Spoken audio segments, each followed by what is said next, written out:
Retornando então da nossa sexta aula, temos falado aí sobre vida, vida abundante, vida zoe, vida psique e bios, psique e zoe, né?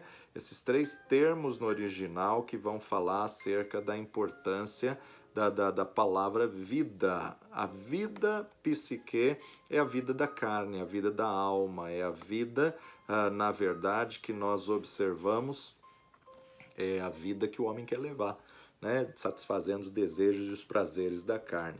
Jesus vem e mortifica a vida da alma para nos dar direito à vida abundante, para nos dar direito à zoe, resgatar a vida zoe. Quando na verdade a gente subjuga, submete a alma ao espírito, o espírito governa. O espírito do homem tem que ter superintendência, ou seja, ele que governa, ele que manda. O espírito tem que ser a chefia, tem que ser o superintendente, né? O espírito tem justamente que ser o superintendente aí do ser humano, né? A importância de nós entendermos a forma como o Senhor planejou que o homem fosse. Gênesis capítulo 1, logo no começo, quando o Senhor planeja todas as coisas, verso 26 nos diz: E disse Deus, façamos o homem à nossa imagem, conforme a nossa semelhança, e domine sobre os peixes do mar, sobre as aves do céu, sobre o gado, sobre toda a terra e sobre todo réptil que se move sobre a terra. E Deus, verso 27, criou Deus o homem à sua imagem, a imagem de Deus os criou, macho e fêmea os criou. E Deus os abençoou e Deus lhe disse: frutificai, multiplicai-vos, enchei a terra e sujeitai-a, e dominai sobre os peixes do mar, sobre as aves dos céus e sobre todo animal que se move sobre a terra. Jesus vai conversar com a samaritana e no diálogo da samaritana Jesus revela alguns segredos. Entre eles, João 4, versículo 24, vai nos dizer exatamente que Deus é espírito e importa que os que o adoram, o adorem em espírito e em verdade.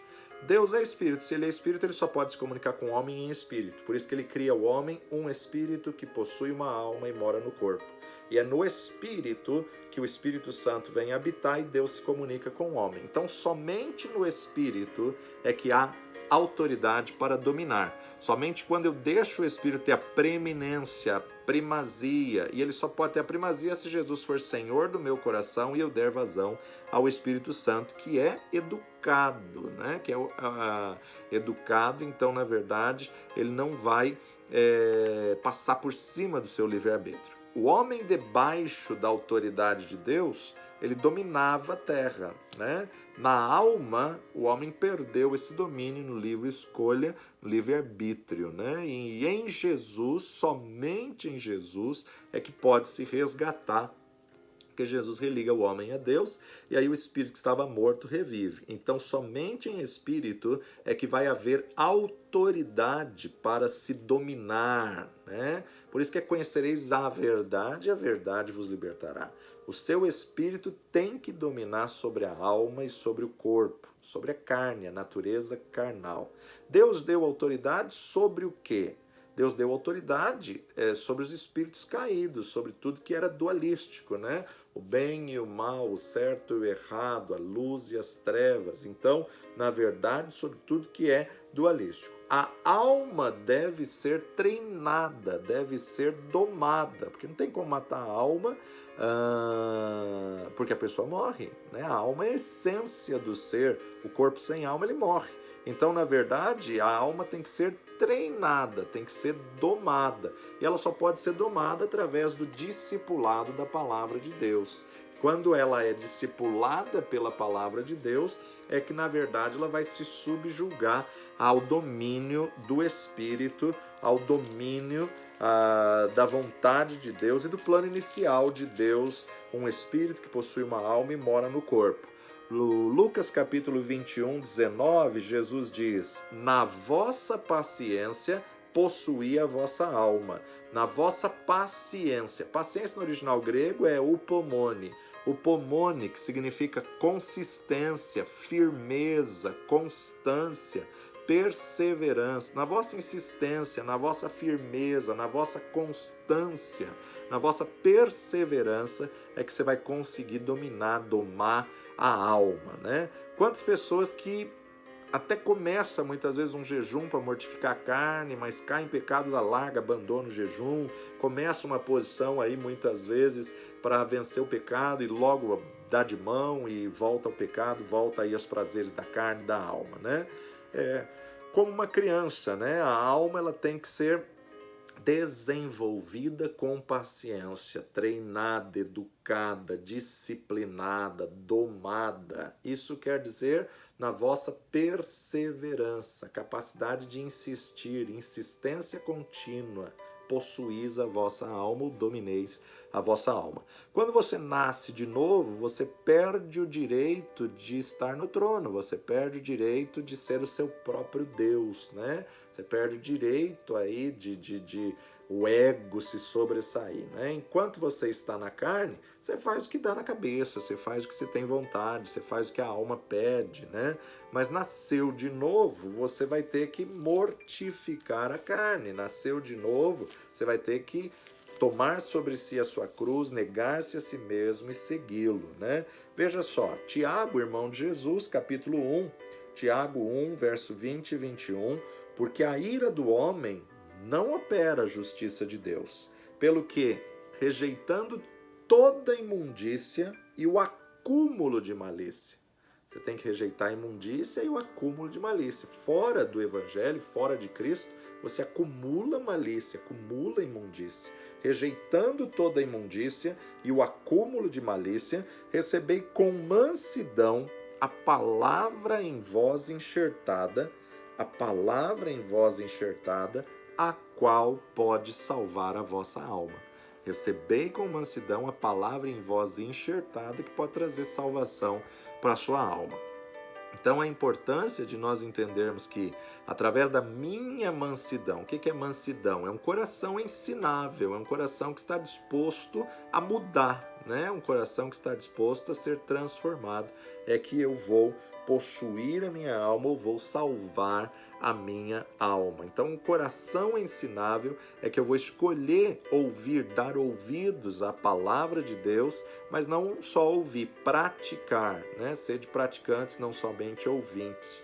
Então, olha só, sede cumpridores da palavra e não somente ouvintes, enganando-vos com falsos discursos, é o que ele fala logo na sequência, verso 22. Verso 21, rejeitando toda imundícia, todo acúmulo de malícia, recebei com mansidão a palavra em vós enxertada, a qual pode salvar a vossa alma, e sede cumpridores da palavra e não somente ouvintes, enganando-vos com falsos discursos. Porque se alguém é ouvinte da palavra e não é cumpridor, é semelhante ao varão que contemplou seu rosto ao espelho, contemplou ao espelho seu rosto natural.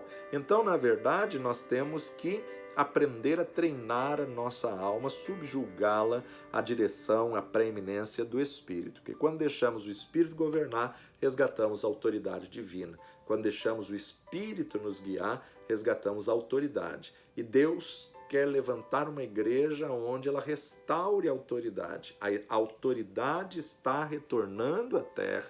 A principal razão porque muitas pessoas não se envolvem com a igreja é porque não querem se submeter às autoridades, é porque não querem prestar contas a ninguém, não querem ninguém com autoridade sobre ela, como cobertura sobre ela, porque a alma não gosta de submissão.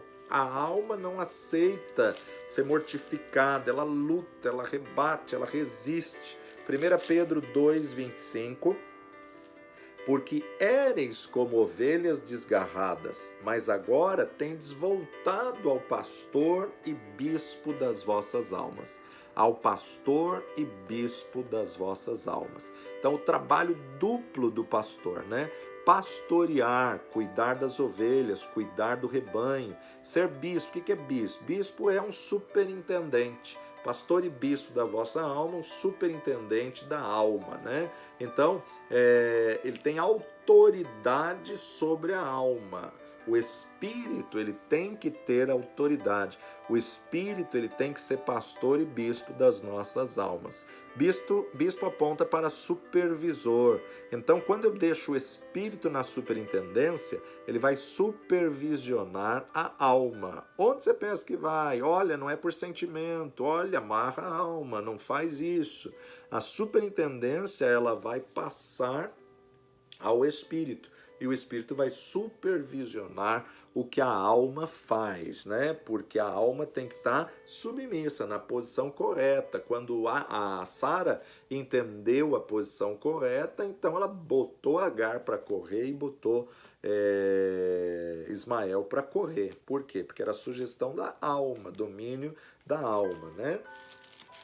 1 Coríntios capítulo 15, versos 45 a 48. 45 nos diz assim: assim está também escrito, o primeiro homem, Adão, foi feito alma vivente. O último Adão, que é em Cristo, espírito vivificante. Mas não é primeiro o espiritual, senão o animal, depois o espiritual. O primeiro homem da terra é terreno, o segundo homem, o Senhor, é do céu. Qual terreno, tais também os terrenos, e qual celestial, tais também o celestial. Assim como trouxemos a imagem do terreno, assim também traremos a imagem do celestial. Então nós temos que ter a imagem e semelhança de Cristo agora, deixar o Espírito prevalecer, né? Deixar justamente Jesus ser nosso modelo e nós seguirmos as pegadas do Mestre, tendo ele como referencial.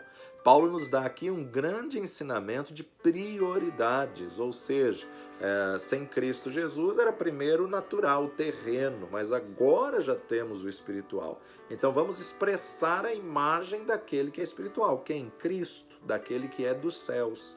Quem que você tem copiado? A imagem da terra ou a imagem dos céus? Você tem ainda refletido aí a natureza adâmica ou a semente divina de Cristo Jesus? Nós temos que decidir a imagem de quem que nós vamos expressar na terra, qual modelo que nós vamos seguir, né? Ou de Cristo ou de Adão. As duas naturezas estão dentro de você.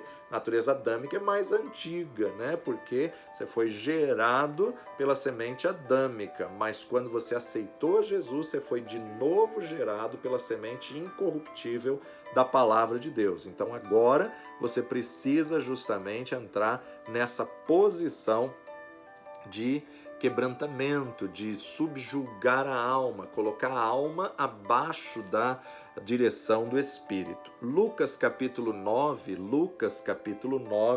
verso 57, acerca dos que seguem a Jesus. E aconteceu que, indo eles pelo caminho, lhes disse um: Senhor, seguir-te-ei para onde quer que fores. E disse-lhe Jesus: as raposas têm covis e as aves dos céus ninhos, mas o Filho do Homem não tem onde reclinar a cabeça.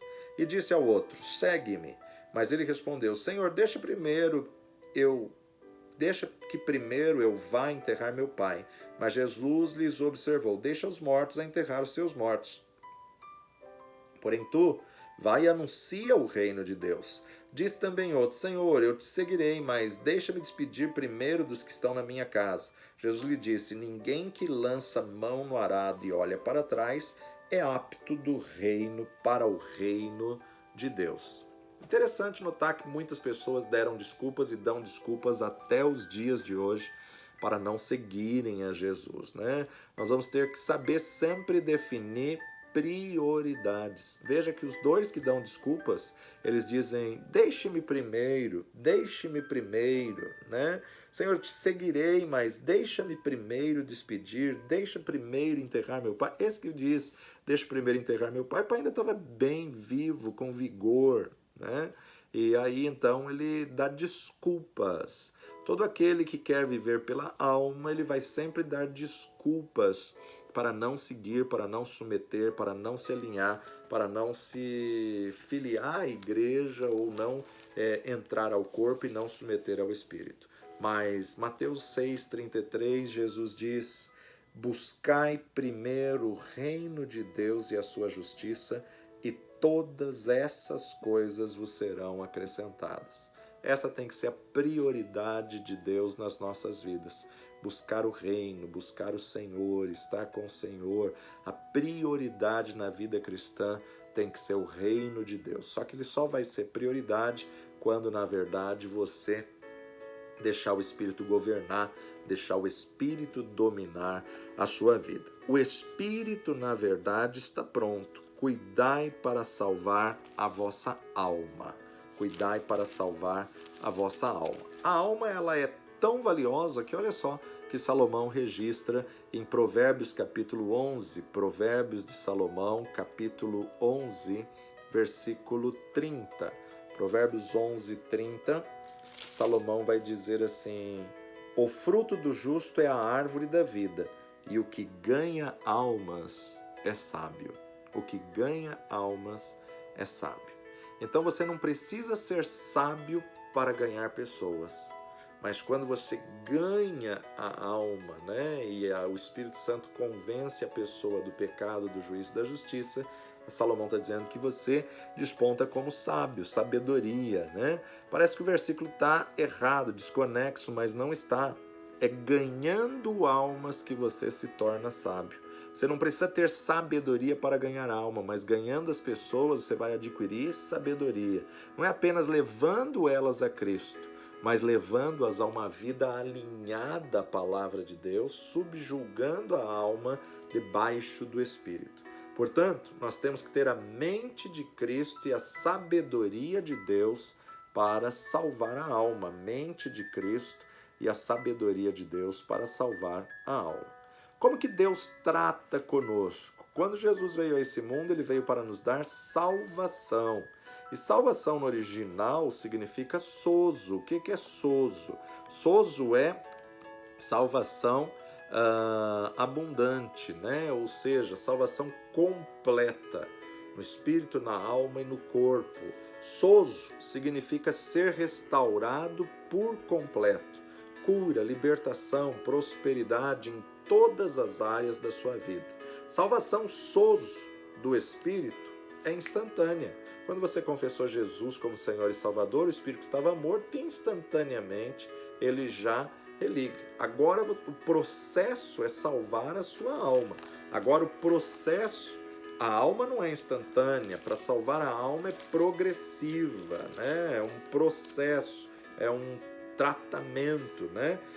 E a salvação do corpo é no futuro, quando receberemos corpo glorificado. Assim como o homem é tricotômico, a salvação também é em 3 níveis: no espírito, na alma e no corpo.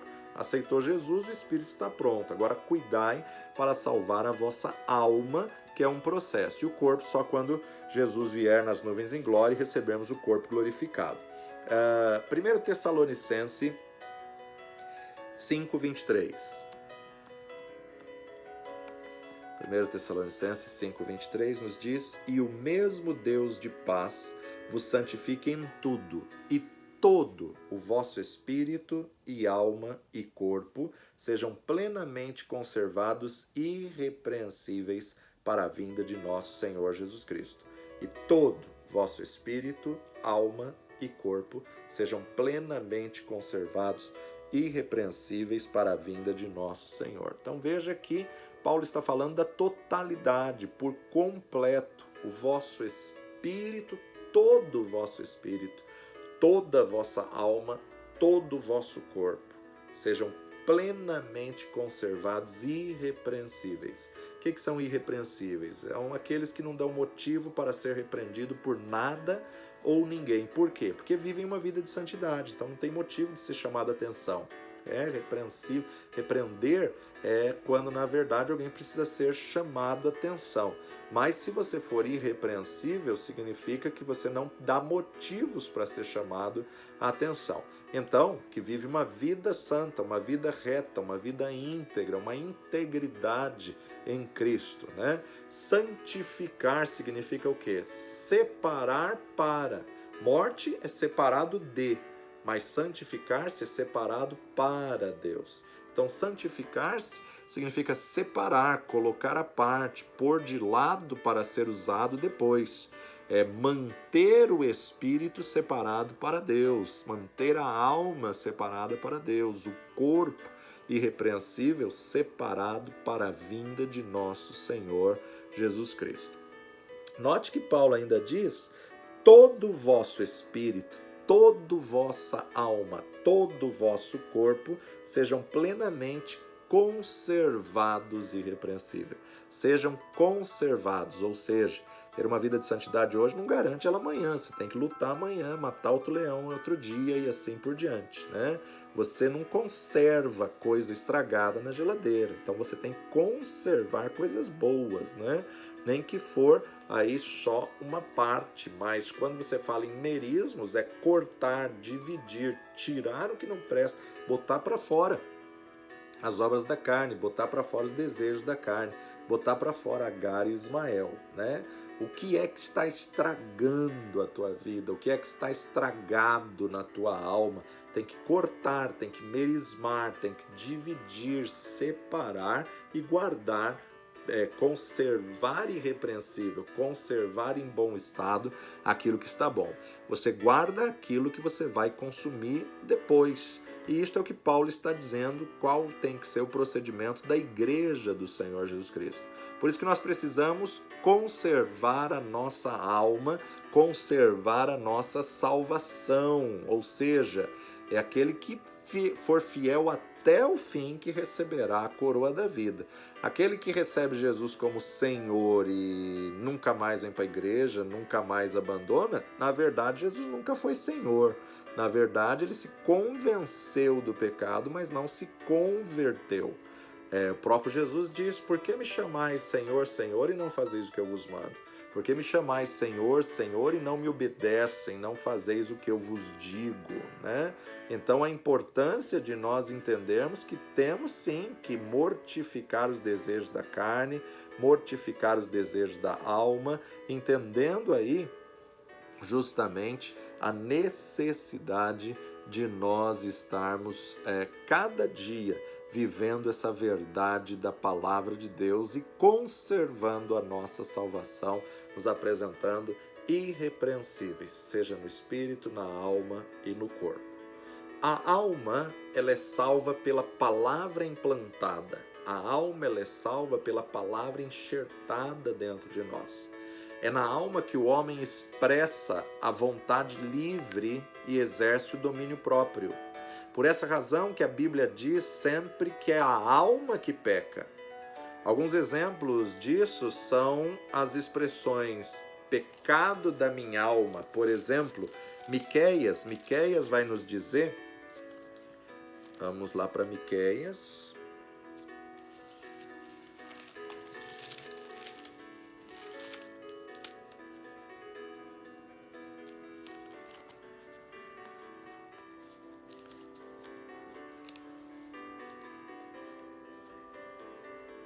Miqueias.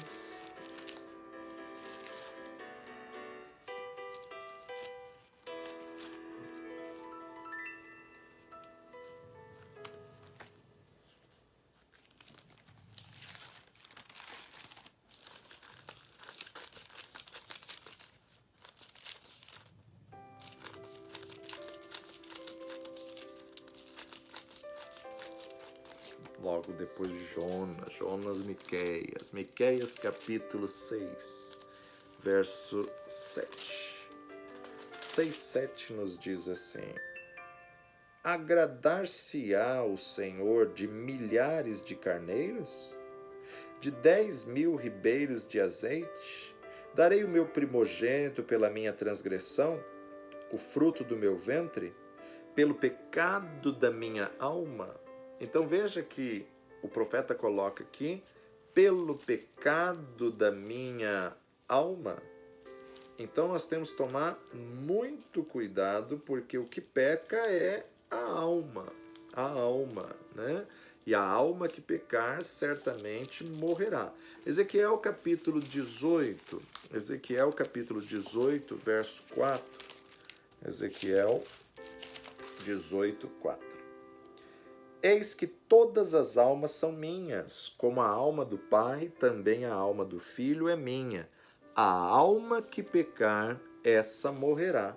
Ezequiel 18:20. A alma que pecar, essa morrerá. O filho não levará a maldade do pai, nem o pai levará a maldade do filho.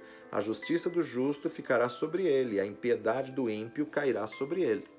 Aqui ele não está falando contra a maldição geracional, mas ele está falando que cada um vai dar conta de si mesmo, a despeito de ter essa maldição geracional ou não. Visitaria a maldade dos pais nos filhos até a terceira e quarta geração. Isso é lei, isso é mediante a palavra de Deus que foi estabelecido como princípio. Agora, nos livros de Levítico e Números, frequentemente se menciona a alma que pecar. Por quê? Porque é a alma que decide, é a alma que está ao livre-arbítrio e que decide desobedecer, que decide errar o alvo, que decide pecar. Então a nossa definição de pecado é amartia, né? É a doutrina do pecado, é errar o alvo, é a vontade aceita e se submete à tentação. O pecar é um problema da vontade, que é uma das funções da alma. Por conseguinte, a expiação da lei era sobre a alma. A expiação da lei era dirigida para a alma. Veja, Êxodo capítulo 30, verso 15. 30:15 nos diz: o rico não aumentará e o pobre não diminuirá da metade do ciclo, quando derem a oferta ao Senhor para fazerem expiação pela vossa alma. Para fazerem expiação pela vossa alma. Levítico capítulo 17, verso 11, vai nos dizer: porque a alma da carne está no sangue, pelo que vô-lo tenho dado sobre o altar para fazer expiação pela vossa alma, porquanto é o sangue que fará expiação pela alma. Números capítulo 31:50, Números 31:50. Pelo que trouxemos uma oferta ao Senhor, cada um o que achou, vasos de ouro, cadeia, manilhas, anéis, arrecadas e colares, para fazer propiciação pela nossa alma perante o Senhor. Então veja que é sempre expiação pela alma, porque o que peca é a alma que decide pecar. Logo é a alma que precisa ser expiada, logo é a alma que precisa ser remida, né? Então, além disso, a expiação só poderá ser feita de uma alma pura por uma outra contaminada, ou seja, só Jesus que pode fazer isso. Isaías 53:10, 10-12. Todavia, ao Senhor agradou moê-lo, fazendo-o enfermar. Por que que Deus se agradou de moer Jesus? Porque através do sacrifício de Cristo Jesus, ele resgataria a humanidade a filhos. Todavia, ao Senhor agradou moê-lo, fazendo-o enfermar. Quando a sua alma, psique, se puser por expiação do pecado, verá sua posteridade, prolongará os dias, e o bom prazer do Senhor prosperará na sua mão. O trabalho da sua alma ele verá e ficará satisfeito com seu conhecimento. O meu servo justo justificará a muitos, porque as iniquidades deles levará sobre si. Pelo que lhe darei a parte de muitos, e com os poderosos repartirá ele o despojo. Porquanto derramou a sua alma na morte, foi contado com os transgressores, mas ele levou sobre si o pecado de muitos, e pelos transgressores intercedeu.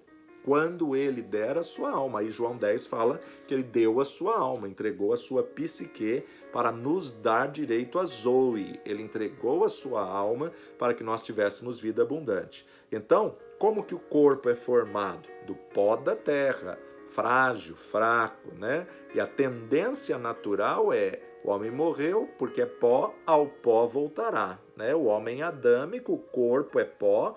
Adão foi criado do pó, formado do pó, morreu, ao pó voltará. Então a importância de nós entendermos que a alma que pecar, essa morrerá. Então o homem agora, como Adão, ele vai voltar ao pó. Tiago capítulo 1, verso 21, 21. Pelo que, rejeitando toda imundícia e o acúmulo de malícia, recebei com mansidão a palavra em vós enxertada, a qual pode salvar a vossa alma. A única coisa que pode salvar a nossa alma é nos alinharmos à palavra de Deus. A salvação da alma, o sozo, salvação total e completa, é eu deixar a palavra ser enxertada em mim, né? Não é apenas ouvir, mas é praticar.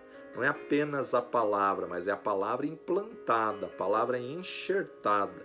O termo aqui no original grego para enxertado é enfutos. Enfutos é plantado como raízes profundas, plantado, implantado com raízes profundas. Por isso que a palavra de Deus é a semente. Você tem que deixar essa raiz ser profunda na tua vida. A palavra tem que ser enxertada, embutida com profundidade na alma. A expressão, então, mansidão, aponta justamente para uma atitude com a qual você tem que receber a palavra de Deus. Recebei com mansidão, é uma atitude como você deve receber. E mansidão na Bíblia também tem o teor de ensinável, bem-aventurados mansos, né? Manso o quê? Bem-aventurado o ensinável, aquele que em todas as coisas aprende a aprender, porque de todas as coisas ele aprende a extrair um aprendizado,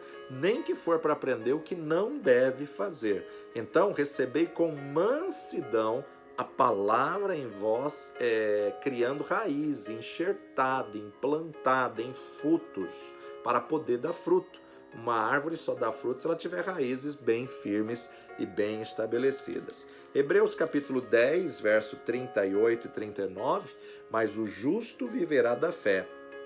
E se ele recuar, a minha alma não tem prazer nele.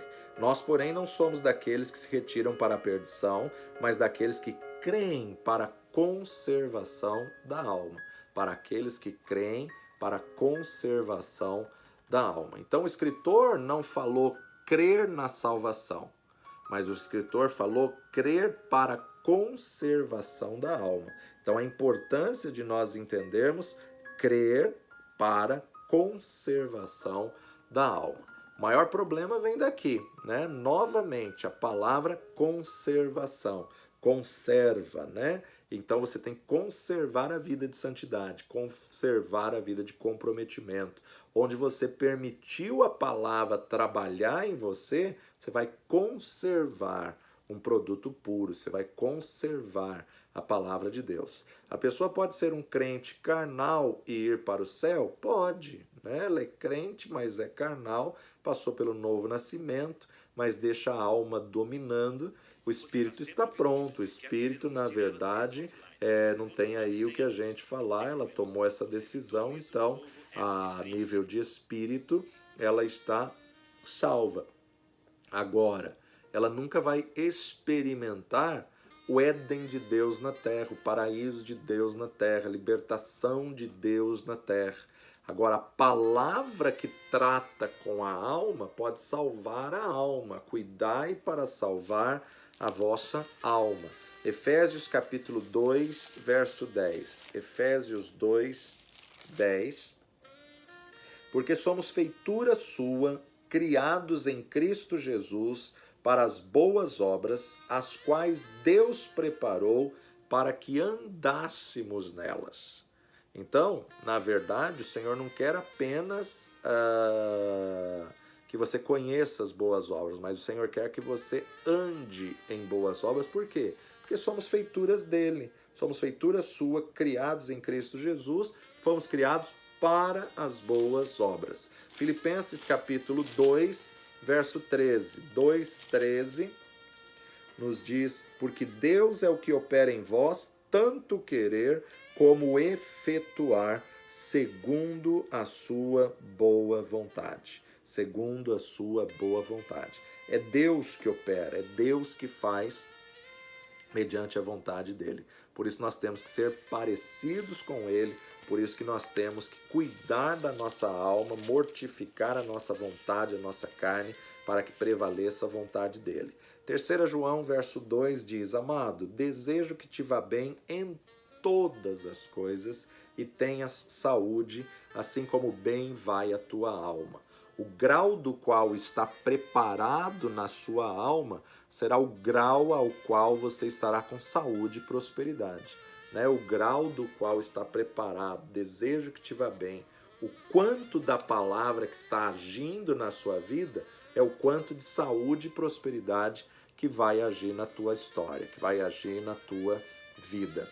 Mateus capítulo 21, Evangelho segundo Mateus, capítulo 21, verso 42 a 44, nos diz assim: Disse-lhes Jesus: Nunca leste nas Escrituras a pedra que os edificadores rejeitaram? Essa foi posta por cabeça do ângulo. Pelo Senhor foi feito isso e é maravilhoso aos nossos olhos? Portanto, eu vos digo que o reino de Deus vos será tirado e será dado a uma nação que dê os seus frutos. E quem cair sobre esta pedra, despedaçar-se-á. Mas aquele a quem a pedra cair, ficará reduzido ao pó. Aqui é muito interessante. Ou você se lança sobre a rocha que é Cristo, ou a pedra vai cair sobre você e vai reduzir ao pó. Então a alma, ela tem que se lançar sobre a palavra, ela tem que cair sobre a palavra. Mas peraí, a hora que cai sobre a palavra, despedaçar-se-á. Mas é melhor ser despedaçado do que reduzido a pó. É melhor ser despedaçado pela palavra do que, na verdade, você ser dissipado por ela. A palavra disse: Deus tirará o coração de pedra e colocará um coração de carne. Ezequiel capítulo 11, verso 19 e 20.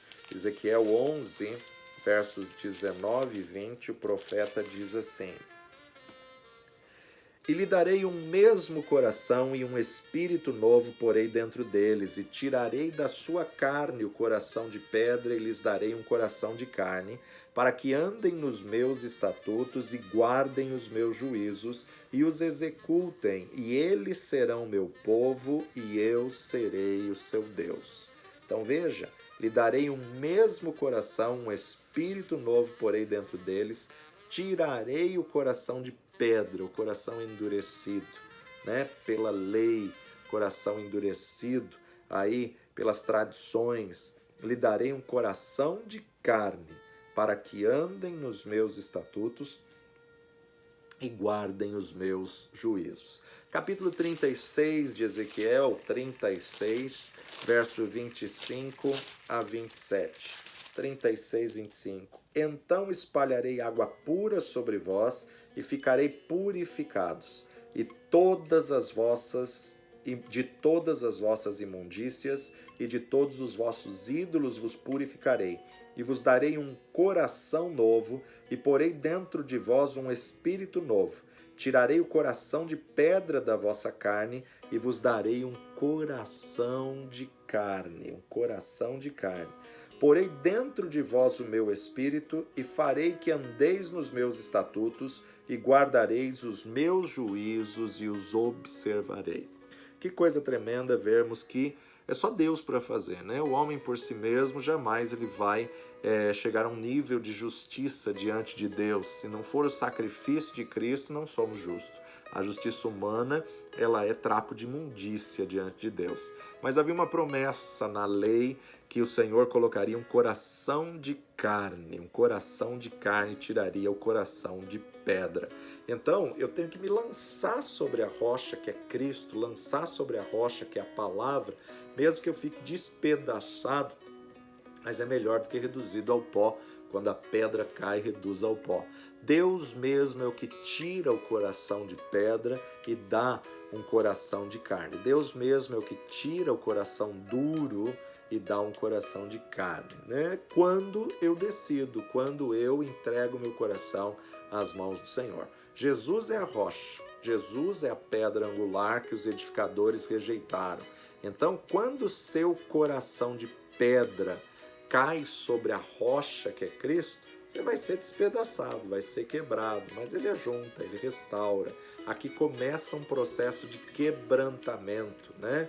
Aqui começa um processo de trabalhar, partir, esmiuçar e tratar. Agora, para terminar, Mateus capítulo 21, verso 44, 21, 44, Jesus nos diz assim: e quem cair sobre esta pedra, despedaçar-se-á, mas aquele sobre quem ela cair, ficará reduzido ao pó. Se a pessoa resiste e deixa a rocha cair sobre ele, não sobra nada, né? A pessoa vai ser despedaçada, vai virar pó. Quando a pedra cai sobre, a pedra esmaga, né? É você que decide. Ou você se lança sobre a pedra, ou a pedra cai sobre você. Se a pedra cair sobre você, não é só despedaçado, aí você é reduzido ao pó, né? Então é menos dolorido você se lançar sobre a rocha, que você possa se lançar sobre a rocha que é Cristo, sabendo que não tem outra saída, né? Jesus, certa feita, fez um discurso duro e pesado e a multidão foi se retirando e os discípulos ali atônitos, assustados com a palavra de autoridade, de ordem que ele deu. Jesus disse: querem vocês também retirar-vos? E de repente o seu discípulo levanta e fala: mestre, para onde iremos nós se só tu tens as palavras de vida eterna? A melhor coisa é você se lançar sobre a rocha e, mesmo que for despedaçado, deixa ele reconstruir, regenerar, deixa ele restaurar, deixa ele fortalecer a tua vida e você começa a viver um novo tempo de milagres e de vitória. Pai de amor e de graça, arranca de nós tudo aquilo que te desagrada, tira de nós, ó Pai. Nós entregamos, ó Pai, o nosso livre-arbítrio nas tuas mãos. Nós clamamos, ó Pai, faz, ó Pai, uma nova criatura, cheia do teu poder, do teu espírito, uma criatura, Senhor, que possamos ser aceitos por Ti, aprovados por Ti, meu Deus, no nome de Jesus. No nome de Jesus, que a cada dia possamos, ó Pai, estar no centro da Tua vontade, que é sempre boa, perfeita e agradável. Dá-nos sabedoria para discernirmos o que é da alma, o que é do Espírito e vivermos a Tua vontade e vivermos, ó Pai, o que o Senhor planejou para nós, a Tua igreja desses nossos dias. Livra-nos de todo mal, dando-nos sabedoria e dando-nos conhecimento nessa verdade, no nome precioso de Jesus. Amém. Deus abençoe. Até a próxima aula no nome de Jesus.